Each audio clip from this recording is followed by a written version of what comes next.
The total credit goes to Mr. Balam Srinivas sir and my Mr. MS sir గారు. నాకు చెప్పినటువంటి point ఏంటంటే సైదులో Vestige అని ఒక బిజినెస్ ఉంది అని చెప్పి అలా డబ్బులు తీసుకున్న వాళ్ళ వీడియోలు పంపిస్తున్నాడు. ఓకే, నేను వెస్టీజ్ అని కనబడంగానే గూగుల్లో కొట్టినా. మనకు అంతకంటే ఎక్కువ తెలివి లేదు కదా, ఎక్కువసేపు ఆలోచించలేదు. గూగుల్లో కొట్టాగానే సబ్బులు షాంపులు పేస్టులు కనబడుతున్నాయి. మరి నేను ఎట్ట కనబడవచ్చు? దీనికి గవర్నమెంట్ జాబ్ కొట్టిండు, నాకు గవర్నమెంట్ జాబ్ రాలే, అంత మాత్రాన ఇంత బతికి సబ్బులు అమ్ముకోమంటారు. నన్ను సబ్బుల కంపెనీ అన్ని మైండ్ లో ఒకసారి వచ్చింది అనుకో సార్, ఇంకా పోతావు ఆ మీటింగ్ కి పోవుదైతుందా? నీ మైండే సబ్బుల కంపెనీ అనిపించినాక ఒక్క అడుగు కూడా ముందుకు పడదుగా.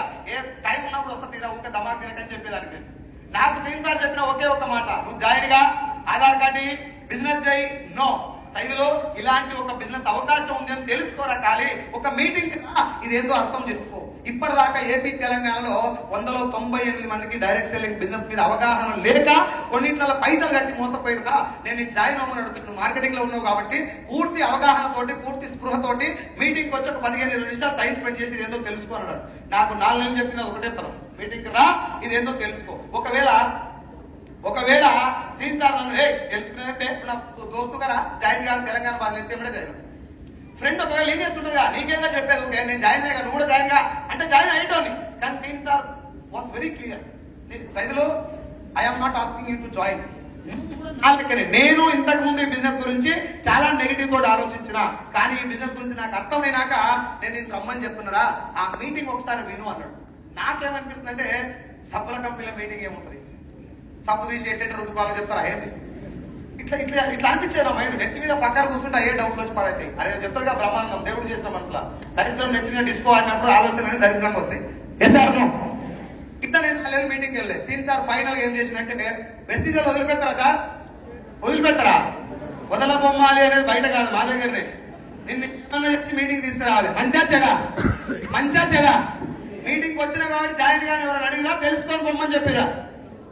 సింపుల్. నన్ను కూడా గదే చెప్పి ఆఖరికి అలసిపోయి వాడు ఏమంటే సైదులో నేను ఎంత చెప్పినా నువ్వు వస్తలేవు కదా, నేను డైరెక్ట్ మన వెస్టీజ్ గురించి కష్టపడి సాధించిన గవర్నమెంట్ జాబ్ వదిలేస్తున్నా అన్నాడు. ఎంత శరం తప్పినాకైనా ఏనొక్కడ ఆలోచన కలుగుతలేదు, ఎంత నెగిటివ్ మైండ్ సెట్ ఉన్నా, ఎంత కాదన్నా ఏనొక్కడ మైండ్ అక్కడ తిరుగుతుంది. ఎసార్నో నాకేమనిపించింది అంటే నాకు గవర్నమెంట్ జాబ్ రాలే కాదు, నాకు రాదని తెలిసి నేను అప్లై కూడా చేయలేదు. నాలాంటి వాడికి గవర్నమెంట్ జాబ్ కొట్టినోడు గ్రేటా కదా సార్? ఇంత గ్రేట్ అయిన వాళ్ళకి ఏం పోయే కాలం వచ్చింది? గవర్నమెంట్ జాబ్ వదిలేసే అంత ఇంట్లో ఏం పాడైంది? ఇన్నెవడో మ్యానిపులేట్ చేసిండు, ఇన్నెవడో మోసం చేసిండు, లేనిపోని మాటలు చెప్పి గవర్నమెంట్ జాబ్ వదిలేసేంత మోటివేట్ చేసింది. సీన్ సార్ పాపం అమాయకుడు కాబట్టి మోసం చేసిరు.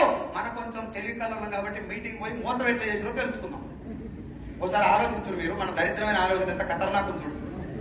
గవర్నమెంట్ జాబ్ అప్లై కూడా చేస్తానని భయపడ్డాడేమో తెలివికల్లోడు, కొన్ని లక్షల మందిలో గవర్నమెంట్ జాబ్ కొట్టినోడేమో అమాయకుడు. అవ్వట్లేదు మన థింకింగ్. ఈవెన్ నేను మళ్ళీ మీటింగ్కి వెళ్ళాలని డిసైడ్ అయిపోయి మీటింగ్ లో కూర్చున్నా. ఒక 6 ఉన్నారు ఆ మీటింగ్ లో. సార్ ఎంతమంది? 6 కూర్చున్న మీటింగ్ సఫల కంపెనీ అనిపిస్తా, గ్రేట్ కంపెనీ అనిపిస్తా. ఫిక్స్ అయిపోయినా సఫల కంపెనీ ఇది, నేను రావటమే ఎక్కువ ఈ మీటింగ్ అనుకుని అక్కడ కూర్చున్నా. మీటింగ్ లో కూర్చున్న తర్వాత అక్కడికి వచ్చినటువంటి ఒక సార్ మాట్లాడడం మొదలు పెట్టినాడు. ఏమన్నాడంటే, సార్ మీ 7 ఈ బిజినెస్ మీటింగ్ పిలిచింది, ఇలా జాయిన్ చేస్తాను కదా సార్, ఇలాంటి ఒక కాన్సెప్ట్ ఉందని తెలుసుకొని వెళ్ళండి అని ఆయన కూడా అదే ఇప్పుడు నేను మీకు చెప్పింది. నాకు కొంచెం ఈజీగా అనిపిస్తుంది. అంటే ఏదో ఇలాగా తీసుకోవాలి తెలుసా మీటింగ్ కి? మాల్ ఉందా, మాల్ మల్లెపల్లి సైడ్ మాల్, ఆ మాల్ కు వెళ్తున్నాం మీటింగ్. పాండు సారు వెనక కూర్చుండు, సీన్ సారు బండి నడుతుండు, నన్ను మధ్యలో ఇరికించుకొని తీసుకుపోయింది. వాళ్ళ భయం ఏంటంటే ఈ ఏడ దూకిపోయే తెలియదు. ఇంకో హైలైట్ తెలుసా, బండి నాదే. వాళ్ళ బండ్లు ఉన్నాయి అయినా కూడా మనం దుంకిపోయే బాగుంది. డిగ్రీ కాడికి చూస్తుండు కదా సీట్ కాడు. భయంతో నన్ను అట్లా తీసుకుపోయారు. నా మైండ్ లో ఏముందంటే వీళ్ళిద్దరు కూడా బండి చేపిస్తారు.